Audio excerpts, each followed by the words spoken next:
travelers. How are you? I hope everyone is well. This is going to be the Leo full moon open reading. We have a full moon happening on the 24th of July.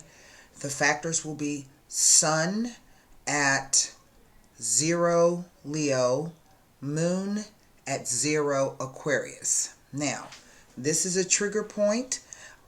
It's going to cover the time frame from 2017 all the way up to through 2019, really. Because on January 20th of 2019, we had we had an eclipse at 0 degrees Leo, okay? And so if you can think back to what you were doing from 2017 through 2017 all the way through up to that date of January 20th, 2019, we had a series of eclipses across the Leo-Aquarius axis, all right? And so we have a full moon. In fact, there's going to be 2 full moons in Leo coming up, all right? I think there's going to be another one next month, which is really quite interesting. So what I've done, we're going to just open up the cards and see what they have to say. And as I was shuffling and meditating, I did have a card come out. And I'll show you that in a minute. Don't y'all look at my office because I'm redoing it, okay? I am working on the August readings. They will be coming up very, very soon, so stay tuned for those. I have been working behind the scenes on the website with my class. It was way more information than I realized, so I'm putting it together. I've got probably 5 or 6 of the modules together and probably 4 or 5 of the actual lessons up. None of this is live yet, but it's coming. So, and I'll probably be posting an article tomorrow because I haven't written a lot. I've been extremely busy. My daughter has doing summer school. She's doing dual credit, so she goes to high school and college at the same time. So she did her first 6 weeks of college courses, 6 weeks ago. And then she just started her second 6 weeks. I guess it's been the second week that she's been in. And she goes to class every day. She don't drive. On the weekends, I'm teaching her to drive. She's doing great. She can only go in second gear, but she's good. I drive a standard, so I'm teaching her to drive a standard. And then I had some family members come out of town unexpectedly. So I've been very, very busy. I haven't forgotten about you guys over on the website. I want to thank all of you new members who have come over and joined. I'm making your charts. I just finally got somebody's charts to them, a few days ago. So I do have your name. You will be receiving your charts from me. Now, with that being said, let me show you the card that came out. Don't look at my office. Y'all see my Beto sign over there in the corner, right? It is the reversed 3 of Swords. And I'm going to be honest with you. I don't read reverse cards. But if I'm going to have one of the negative cards be reversed, there's only 1 or 2 cards that's in this deck that's more negative reversed. But with the 3 of Swords, to me, this is a card somewhat of healing. Because instead of the swords being plunged into the heart that way, right? The swords are somewhat kind of falling out, and the light is above it, right, and shining down on this, okay? So it's kind of an interesting thing. So I'm going to, since they don't speak to me, I'm going to have to grab my book to pull up a few keywords. So this is the, what do you call it? This is the, I don't even know what I'm saying. This is the issue at heart, literally, the issue at heart. So let me see here what the card is telling me, the reverse 3 of Swords. I'm going to pull out a few keywords here. Reversed, it speaks to transition, difficulties, emotional upheaval, frustration, alienation, error, loss, distraction, disorder, confusion, conflict, disillusion, sorrow, and sadness.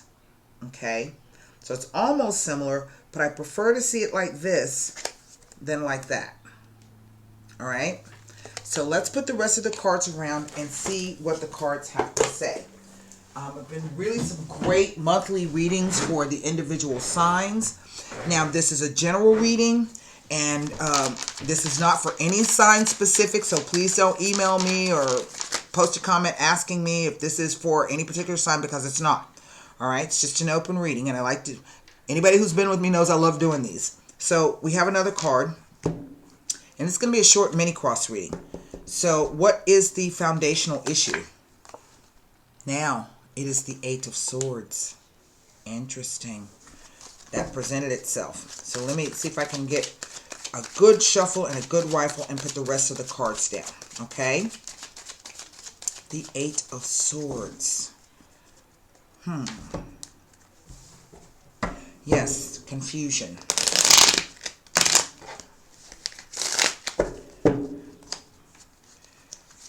What is the energy of the near or distant past of this reading? The Knight of Pentacles.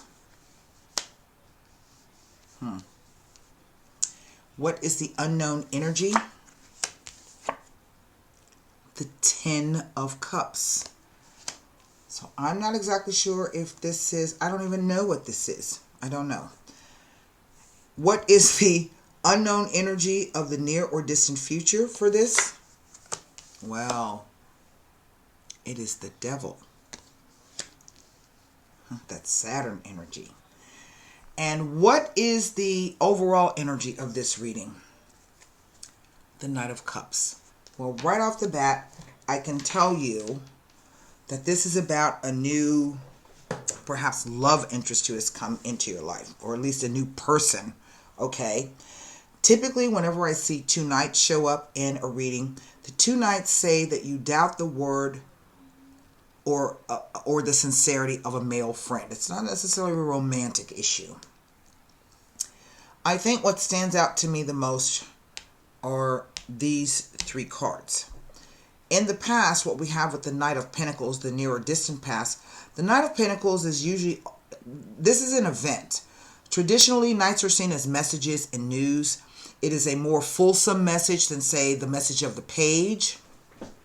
So this has a bit more, I don't know, weight behind it than the message from a page. But for me, the knights always represent events. In other words, situation was slow, it wasn't moving, whatever the case may be, and then some kind of news or message came in to bring the situation along. It starts movement. Now, I think where the confusion may be coming for someone out there is this is a message about what it is to have a happy life. Right? Here we see the Ten of Cups. The Ten of Cups is also, in this deck, it's a positive card, and it kind of equates with the positivity of, let's say, any ace or any, what do you call it? The Sun card. All right? Everything is just as it should be. Look, we've got a house, we've got land, we've got two healthy children, you know, the land is fertile, we've got water to drink, you know, everything is as it should be. But I like to caution people about this card because the 10 cups are in a rainbow, and rainbows are illusions. They do not exist.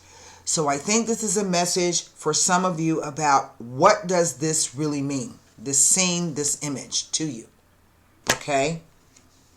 Because I see that there's been some sorrow and some heartache here. And there's some confusion. I don't think necessarily that this is actually as painful, okay, as it was if it was this way. Oh, make no mistake, there's some pain here, right? But it's almost like when the three swords fall out, they're falling on top of your head, right? And here you are feeling as though you are stuck in a situation that you cannot get out of. I don't see a way out. I can't make a move. I don't know what the hell's happening. But this card is also about the windmills of your mind. This is about the fears and the worries and the anxieties of being in a situation that you are not comfortable with. Or it could be that you are dealing with someone who's behaving in a particular way that you don't necessarily like or you know, agree with, but you feel you got to put up with it for whatever reason. Now, what is interesting to me is this Devil card. Now, the Devil is not always bad because he represents the idea of what do you commit to, right? It's a Saturn card. Saturn is a builder sign, but it's about building things slowly. Okay? And if it's any type of Saturn energy on it, particularly if you're dealing with the person, it could be that the person, they're difficult to deal with in that they won't share their emotions, they won't talk to you, or you reach out to them and they don't answer you back, or they disappear off the scene, or they're just difficult to deal with, right? It's a test. Saturn is the taskmaster. He's the taskmaster for a reason. Because what he's doing when he puts you through these particular types of trials and errors when he puts you through these particular type of trials, is he's poking and prodding that situation to show you where the weak points are. Sometimes we don't see it. Sometimes we actively choose not to see it. And whenever I see this card, to me, this card is saying that you're being willfully blind to the situation, whatever that situation may be, right? He represents all of the earthly pleasures. So this is food, drink, sex, travel, fun, all of those great things. So the question becomes, what are you chaining yourself to, or what are you binding yourself to, or what are you committing yourself to? And the message of the Devil card is you are never bound in such a way that you cannot be free. There's an old George Clinton saying, free your mind and your ass will follow. Okay, so this is it. So I do get the sense that for some of you, this is about somebody who's come into your life. Maybe you're wanting it to be one way, or maybe they're wanting it to be one way and you're avoiding them, or vice versa. What I'm going to do is take a look to see if there's any messages here from these three cards that relate to this Devil card. This is a life lesson and a spiritual lesson. Okay, sometimes this could be about obsession. Maybe you're obsessed with the person. Maybe the person is obsessed with you. Maybe this is about power and control. Someone trying to control you by, I don't know, coming in and out of your life, or telling you things that you're not quite sure about, and it confuses you. I have been there. I know. Okay, but only you are responsible for freeing yourself from the situation and perhaps rethinking what that card really means to you. Okay, so I can't look at this card because traditionally this represents a person, but this is an event. This is always how I read them. Okay, so what does that leave me? It leaves me the reverse 3 of Swords, the 8 of Swords, and the 10 of Cups as they relate to the Devil card. So this could be someone coming back into your life from that time period before 2017 up to 2019. It could be any number of things, right? I looked at the 3 of Swords, but I'm going to look at it again because I didn't pay any attention to what it was saying next to any of the other cards. Nothing about being next to the Devil card. Okay, so now I'm going to look at the 8 of Swords. And this is really quite an interesting, this is some I don't want to say difficult energy. I just think it's a confusing time, because really, truly, this is about emotions. Okay, that's what the cups represent. It's not necessarily about love. It's about emotion. And I've seen this card show up sometimes when it's a work situation where you finally get the job you want, and that means that the life that you always wanted you can have. But we also know that when you get those things, there's a whole set of new issues that come with it, right? Okay, so this is emotions. The swords are all about thoughts, perceptions, belief, ideas, and communication. Now, the 8 of Swords. I don't see anything about the 8 of Swords next to the Devil. But this card says, it tells of someone being trapped in a situation that is of their own making. The ties and bonds are loose, though, and can be shaken loose if you choose to do so. It tells of feelings of restrictions and of holding yourself back. Sometimes there is a sense of betrayal attached. And sometimes that's what this card can be, a sense of betrayal. A third party coming into the situation and messing everything up. And sometimes that third party can be simply your emotions. It can indicate someone who is fearful of moving out of a situation and feelings of confusion and a lack of clarity. It tells you to pay attention as some long-awaited news or information is on its way to you. Although you may be feeling trapped by your situation, your mind is free and full of activity. So you are asked to use this time to reflect on how the situation came about and how you will act once it is over. Once you are free of your current situation, you will feel a new sense of determination and personal strength. What do you commit yourself to? Now, those are 10 of Cups. Let's take a look. See what it says.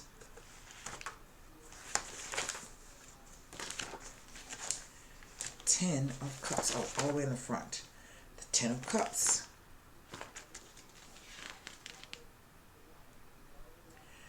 Doesn't tell me anything about the 10 of Cups. I mean, about being next to the devil.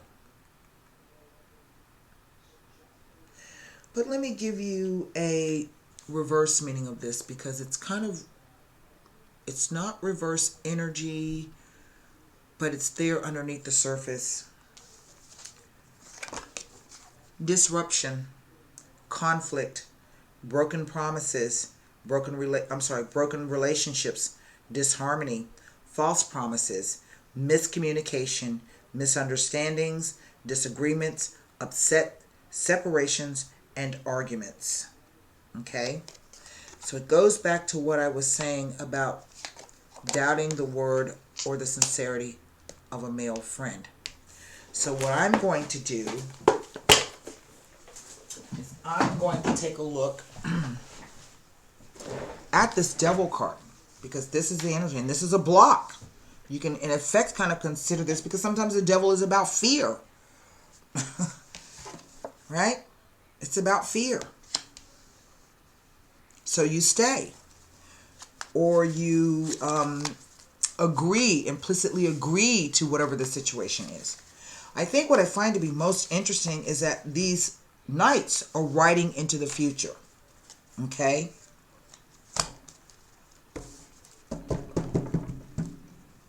I don't see anybody coming in this way. They're riding out of the spread.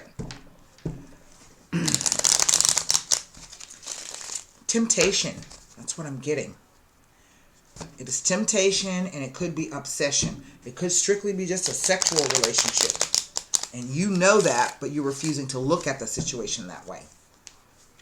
But if you're cool with it and you know what you're dealing with, then, you're an adult. You can have just a sexual relationship if that's what you want. But if you're expecting to get that out of it, no.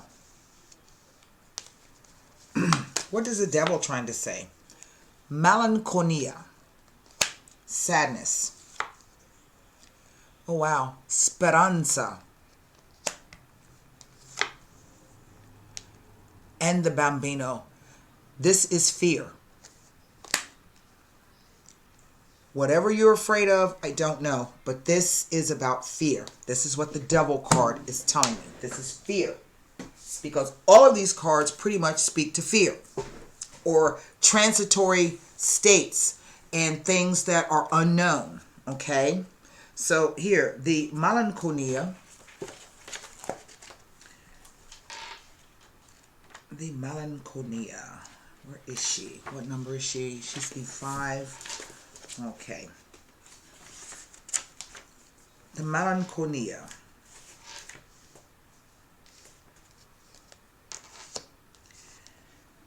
It indicates a passing disappointment, a black cloud of sadness that does eventually dissipate. It indicates momentary defeat and a lack of success. But these conditions are not going to affect you in a traumatic or long-lasting way, or at least you should not allow it to. It describes a person who was once happy, and now that something has changed, they live in a state of guilt, sadness, and nostalgia, pining for what they once had. Often this card describes someone who did not know how happy they were until they lost that source of happiness. Usually, this card indicates an attachment to the past and or living in the past. It indicates haunting memories, nostalgia, regret, and tears over something specific, and a period of dejection that will ultimately pass. Now, it tells me to take a look at these cards to see if this is still affecting you. What is it from the past? Okay? And what I have here, there's something else. This card indicates having lost someone or something dear to your heart, not because of their death or loss, but because of distance or separation. In love, it heralds pangs of conscience over mistakes made in a relationship, nostalgia and sadness, and lamenting over the good times in a relationship that is now over. Generally, this card indicates sadness, a lack of fulfillment, and direction. It heralds feelings of loneliness and a period of crisis, also spiritual crisis, and a general lack of motivation. It indicates someone who is in dire need of guidance and of feeling loved and supported. Now, to show you how astrology and tarot can work together, take a look at this card and tell me what you see. What image do you see in this card, besides the woman sitting on a rock with an anchor? There's the symbol of Leo. There on that rock. Oh, I can't. That's the symbol of Leo. It's hard to see because I got a crappy camera, but there's a lion on that rock. That's the symbol of Leo. This is the Speranza, the hope card. Okay, depression, sadness, dejection, but oh, there's hope. That's why you're sticking around. You're afraid to make a move. Okay, there's hope. Let me give you this meaning. The Speranza card. It depicts situations that could be evolving in a positive way. It gives hope. A prayer answered and hopes fulfilled, notwithstanding the apparent chaos, desperation, and turmoil. Okay. Now, spiritually, it says that suffering is about to end, so hang in there. Now, I'm not telling you that the person is going to act right or that the relationship may mend itself. I'm just telling you to hang in there because the suffering is about to end. What does that mean? I don't know. You'll have to answer that question for yourself. Now,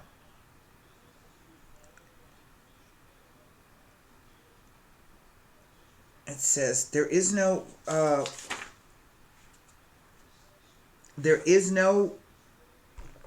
what do you call it? Meaning in relation to romantic relationships. It's only saying to you that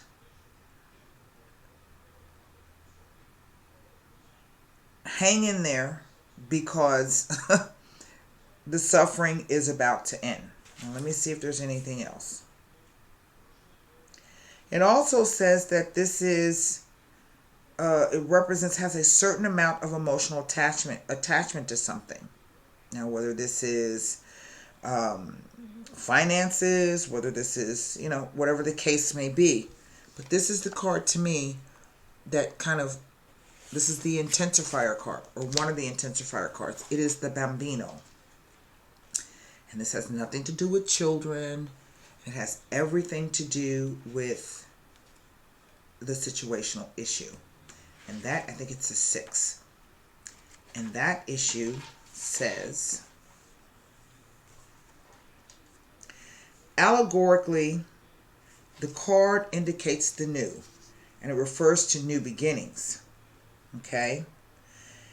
It speaks of situations that have not fully taken shape, that something is about to enter our lives, that it has not been born yet. And there is an air of innocence around this. Now, it doesn't say anything about, romance here. Now, it does say that sometimes, let's see, what is it near? That's the 4. There's the 7. No, that's it. So this is about situations that have not fully taken shape. So what this tells me is that, let's see.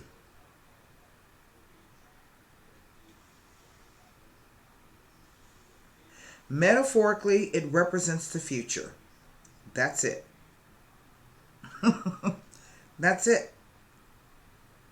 Just as the Five of Diamonds, this card represents the past. This is about the past and the future. That's what you have. So this is about fear, transitory states, things that you're afraid to say, you're afraid to move, make a move, say something, see something, do something. I don't know. But as I say, what do you, if it's not working for you, why are you hanging around? It's good to have hope, but having false hope is really not a happy thing. Okay? So, formulate your question for the... Oh, I'm going to pick those up and start over. Formulate your question for the angel answer card.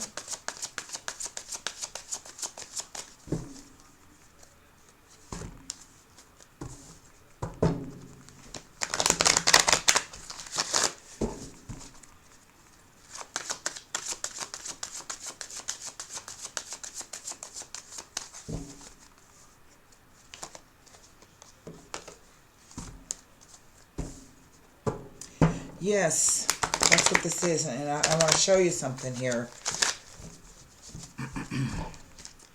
Look at the foot of that bed. See it? It's a reverse heart. See that?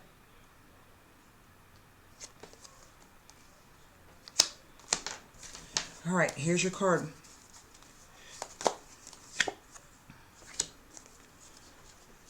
You may not like the answer, but the cards never tell you what you want to hear. They tell you what you need to hear. Listen to your intuition. And that is another meaning of this card. Listen to what your intuition is telling you. Sometimes being blind and not being able to move, it heightens your senses. And that's your intuition kicking in. Even this card can sometimes talk about heightened psychic abilities or intuition kicking in. I think you know what the truth of this situation is. You just haven't perhaps done what you need to do yet. So here we go. And it's okay. It's a lesson. Remember, it's a moment. It's not forever. It's simply a moment. Your intuition is completely reliable and accurate at this time. Listen to your own inner guidance and you cannot go wrong. You can be certain that the messages you are receiving from your angels are real and trustworthy. Have faith in your feelings about the circumstances you are experiencing. Your insights into other people and their true feelings or motives are perfectly accurate. There is no need to question what you know is true. And that's what I have for you for this full moon. I hope that message helps you, and I'll be seeing you guys very, very soon with the August readings. Be well, stay safe, and namaste.